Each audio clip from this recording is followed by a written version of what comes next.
Science à volonté. Bonjour et bienvenue dans notre émission Science à volonté. Aujourd'hui, la question que nous allons nous poser est: comment le poussin survit-il dans un œuf? Nous avons autour de la table des experts en reproduction animale, messieurs Noah et mesdames Charlotte, Marie-Louise, Aline, Romane et Amy.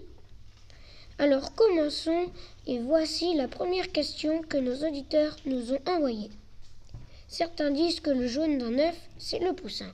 Est-ce vrai? Et si c'est faux, à quoi sert le jaune?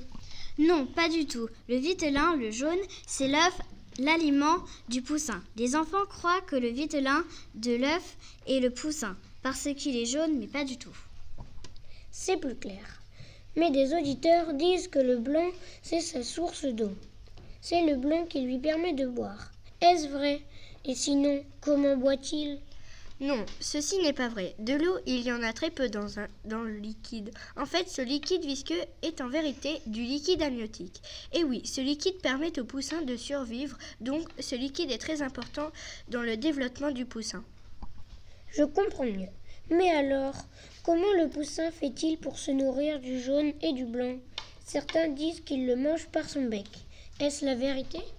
Eh bien, oui et non, car au début, le poussin se nourrit du jaune grâce au cordon ombilical. Et à la fin des 21 jours, le poussin s'attaquera au blanc avec son bec. C'est plus simple expliqué comme ça. Et pour respirer alors, un auditeur nous dit que l'air nécessaire au poussin est déjà dans la coquille au départ. Est-ce la réalité? Oui, c'est réel, mais la poche n'est pas assez grosse. Du coup, l'air traverse la coquille, puis les veines qui passent dans le cordon ombilical pour rejoindre le poussin.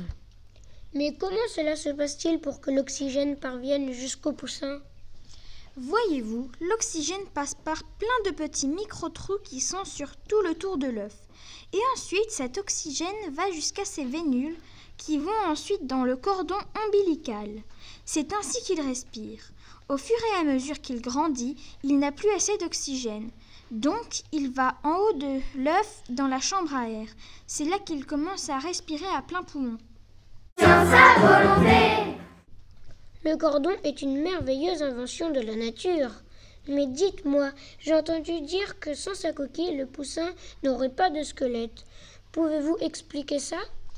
Oui, le poussin n'aura pas de squelette, car la coquille de l'œuf, à l'intérieur, elle a du calcium. Le calcium s'évapore, va dans les vénules, après il va dans le cordon ombilical. Et au poussin, pour qu'il fabrique son squelette. Et ce sera la dernière question. Qu'est-ce qu'un œuf? À quoi pouvons-nous le comparer? L'œuf est un ovule, l'un des plus grands. Nous pouvons le comparer à celui d'une femme. Voilà un éclairage incroyable. Je regarderai mon omelette différemment maintenant. Je remercie tous mes invités pour leur expertise et leur culture, mais aussi à tous nos auditeurs toujours plus nombreux. Je vous souhaite une bonne journée. À la semaine prochaine. Science à volonté. Science à volonté. Un petit rectificatif de fin d'émission. Le blanc n'est pas le liquide amniotique du poussin, mais il est bien sa nourriture lors de la fin de son développement.